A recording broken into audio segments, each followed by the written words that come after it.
Welcome to Team SNG deck profile. Today we are going to be doing a Zombie World control deck profile. This is sort of an evolution away from the Vendread engine I used to run in the original deck, which you can see down below, linked in the description. While I've got your attention, I would like to ask you guys, do leave us a like, leave us a comment, and leave us a subscribe. Also, check out the team's Patreon if you'd like to have a chance to have your decks featured here on the channel. Link to that will be down below as well. So, the way this deck basically works is the whole goal is to get to Dooming Balerdroch on the field with a Zombie World on field at the same time, so that you can use Balerdroch to negate and banish stuff off your opponent's field. But we do run a few other control elements in the deck and a few other tech cards, which I don't see used too often, and I think have really interesting implications and interactions with Zombie World and the mass change from whatever type to zombie. That all being said, let's just get into it. First of all, we're going to start off with the main playstart of the deck in Uni-Zombie. So we run 3 copies of him. Basically, when he is normal summoned, you get to target a monster on the field, increase that monster's level by 1, and discard a card from your hand. The other thing you can do is you can target a card on the field, increase its level by 1, and send a zombie from deck to the grave. So you're typically going to be using this to send Glow Up Bloom and Necroworld Banshee so that you can get your Zombie World on field. He is so important for us to see in our opening that we also run 3 copies of Shiranui Solitaire. Shiranui Solitaire, coupled with Uni-Zombie, really does give us the ability to see Uni-Zombie consistently enough that we should be able to get our Dooming Balerdroch on field every single turn. The one problem that you will run into sometimes, though, is that if your Shiranui Solitaire does get Ash Blossomed, because you tribute him to special summon Uni-Zombie from the deck, then you end up sitting on a board with nothing on it, which can be really a bit problematic. Next onto the Zombie World engine that we run. Glow Up Bloom, 2 copies of that, 2 copies of Necroworld Banshee, and 2 copies of the aforementioned Dooming Balerdroch. So Glow Up Bloom, when it's sent to grave, you get to banish this card to add a level 5 or higher zombie from your deck to your hand. But if you have Zombie World currently on the field, you actually get to special summon that monster instead. So typically what you're going to try and do is get Zombie World on field, send Glow Up Bloom to grave, banish Glow Up Bloom, and special summon your Dooming Balerdroch right away. Necroworld Banshee will help you get your Zombie World on field because when it is in grave, you can banish it to activate Zombie World directly from the deck. On top of that, if this card is in grave and Zombie World will be destroyed by a card effect, you get to banish Necroworld Banshee to protect Zombie World. So if you have Zombie World in your hand, it might be to your benefit to leave Banshee in the graveyard because you need her there to protect Zombie World. But if you can't get to Zombie World, she'll get you there, which is really important. Finally, we have Dooming Balerdroch. He has 2 different effects, both of which are once per turn. The first is, when a zombie monster activates its effect, banish a monster from the field. That is a non-targeting, non-destructive removal, so it can get rid of a lot of problematic boss monsters that are out there. On top of that, if a zombie monster activates its effect, you can negate that effect. This typically, in a normal sense, with him on the field on his own, isn't that powerful. But with Zombie World, where everything is turned to zombies, that is a really, really powerful effect, because you can now actually stop your opponent from using their own monster's effects. Finally, if he's in the grave when the standby phase comes around, if there is a field spell on the field, you get to special summon him from the graveyard. So he's a constant recurring boss monster that just is always coming back and being a problem for your opponent, so long as you can keep your Zombie World safe on the field. Some other generic cards that we run that are really useful for the zombie engine is Jackabolin. We run 2 copies of this. You can discard a zombie monster from your hand to special summon this from your hand. You can also, once per turn as a quick effect, target a zombie monster in either graveyard, special summon it, and then banish this. So you can use this to take something out of your opponent's graveyard that they might require, or you can bring something back from your own graveyard like Dooming Balerdroch if your opponents manage to get rid of him. Next we have 2 copies of Mizuki. When it's in grave, you can banish it to target a zombie type monster in your graveyard and special summon it. So it's just a way to get more monsters back on your field if you lose them. And finally, 1 copy of Gozuki. So Gozuki can be kind of useful in 2 different ways. When it's on the field, you can send a zombie monster from your deck to the grave, so that helps you set up your graveyard. When this card is sent from the field to the grave, you can banish a zombie type monster other than himself to special summon another zombie from your hand onto the field. So again, this is another card where it's like, if it gets destroyed, it does float into something, and that can be really valuable for us.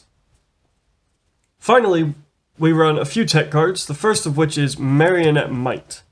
This is a really interesting card for us, in the sense that what Zombie World on field, everything is turned into zombies. You can discard this card from your hand to take control of a zombie monster your opponent controls until the end phase, which is extremely useful with Zombie World because you get to take something off your opponent's field, it's non-targeting, and then you get to just link it away. You do have to give it back at the end phase, so you do need to make sure you are able to link it off. That is the only downside to Marionette Might. The final card that we run is, seeing as this is such a control-heavy deck, we are running the Dragon Buster Destruction Sword lock, where we equip this using Union Carrier. So, we do run him as well. That does it for our monsters. On to our spells. So, the first spell we run, 3 copies of Zombie World. You know what? Let's run 4 copies of Zombie World. So, obviously we can't, so we run 3 copies and a Terraforming. A little sneak peek, we're actually running 5 copies of Zombie World. But, yeah, so we run 3 copies and a Terraforming. The whole aspect of this deck is to see your Zombie World consistently. So with these 3 copies, plus the Terraforming, plus the Necroworld Banshee, we really should have no trouble seeing Zombie World every single game in our opening hand. Whether it's we have to search for it or it's already there. We should be able to find it, and that's really valuable for us. Zombie World, by the way, turns everything on the field and everything in both graveyards into zombie-type monsters. Next, because we're running something that changes all of the types to zombie, we are running Super Poly to work with a couple Super Poly targets in our deck. Extra deck. We're also running a couple one-ofs in Foolish Burial and 1-for-1. Foolish Burial, obviously sending stuff to our grave, is really useful to us. It basically can send anything we need, whether it's Necroworld Banshee or Glow Up Bloom, depending on what part of the combo we either have access to in our opening hand. We can send the other part. Or 1-for-1, where we get to discard a card and then special summon a level 1. So you're going to typically summon your Glow Up Bloom using 1-for-1. And you can then link off your Glow Up Bloom for some of the stuff we have in our extra deck so that we can activate his effect even if he's on field. Finally, we run some draw power in Allure of Darkness. Allure of Darkness, banish a dark, draw 2. That's really good. That does it for our spells. On to our traps. Well, you already know the first, Metaverse. Activate Zombie World from the deck. Next, because this is a control variant, we do run quite a few traps. 2 copies of Dark Sacrifice. This card lets you negate a destruction effect, so if your opponent destroys something on your field, you activate this, and send a level 3 or lower dark monster from your deck to the grave. So it also lets you drop Balerdroch on your opponent's field, assuming you have Zombie World on the field at the time. And on top of negating with this, and negating with Balerdroch, we are also negating with Solemn Strike. So that's really useful for us. Finally, the last 3 traps that we do run are Rivalry of Warlords. Because the Rivalry lock, stopping your opponent from summoning more than 1 monster while Zombie World's on the field, is so useful. It greatly limits what your opponent can do, and if you partner that up with any of the other locks that we run, whether it's the Doom King Balerdroch on his own, or it's Solemn Strike going off and negating stuff, or it's even with the Buster Sword lock, your opponent is going to find it very hard to break through any board that you manage to put up. That does it for the main deck. On to the extra deck. So, in the extra deck, we run a lot of Link monsters. We do run a Synchro, and we run a couple Fusions as our Super Poly targets. So the first thing we're going to talk about is our Links.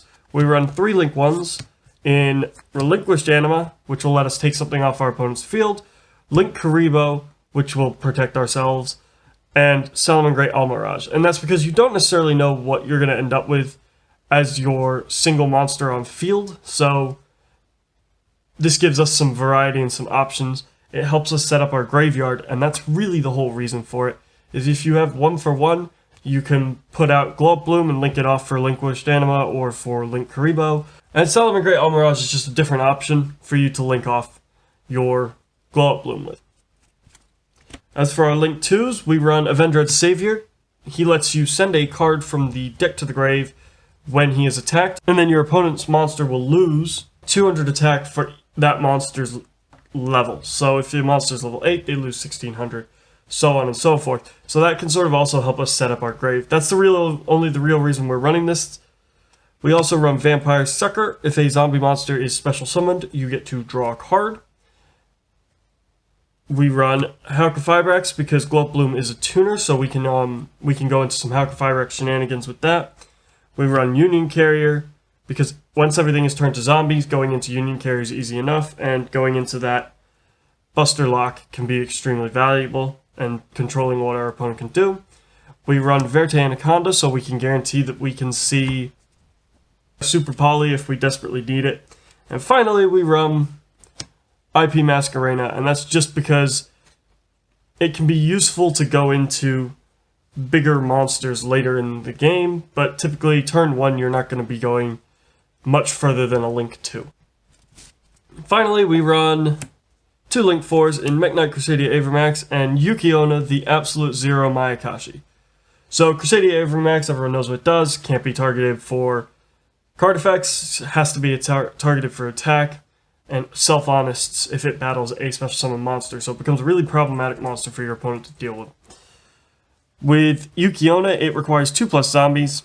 If a monster is special summoned from the graveyard, Yukiona will let you target a monster on your opponent's field and decrease its attack to 0 and negate its effects. Also, if an effect goes off in grave, she'll let you do that too. You can do it twice per turn, meaning that you do have the ability to turn off multiple things from your opponent's turn using Yukiona. Finally, we've got Borreload Savage. It's not super easy to get into in this deck, but if you do have a Glow Up Bloom and a Jack-o'-Bolan, you could go into this, and it can be really useful just because of the fact that we do run so many Link monsters that we can... It allows us to equip different things to itself so that we can further control the board state for our opponent by negating stuff that they would like to do. Finally, our Super Poly targets, we run 1 Starving Venom Fusion and 2 copies of Dragon Necro Nether Soul Dragon. And what this card does is basically produces a token, and it just gets very big, and it becomes something difficult for our opponents to run over, but what it does for us, more than anything, is it takes 2 monsters off our opponent's field, assuming we have Zombie World active on ours, using Super Poly.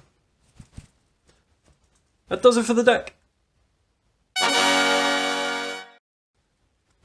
So, the final thoughts I have to say about this deck, it can be very consistent, easily getting to its win condition of having Dooming Balerdroch on the field with Zombie World so that you can control what your opponent does.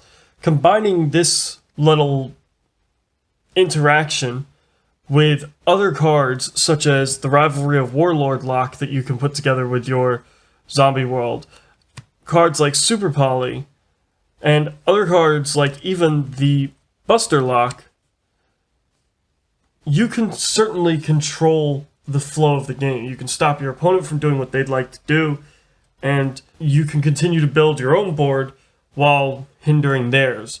So this all being said, I think this deck definitely does have some sort of competitive implications. It can definitely play at a high level, probably steal some wins at a regional, but probably not much higher than that. So, that all being said, I hope you guys have enjoyed this video.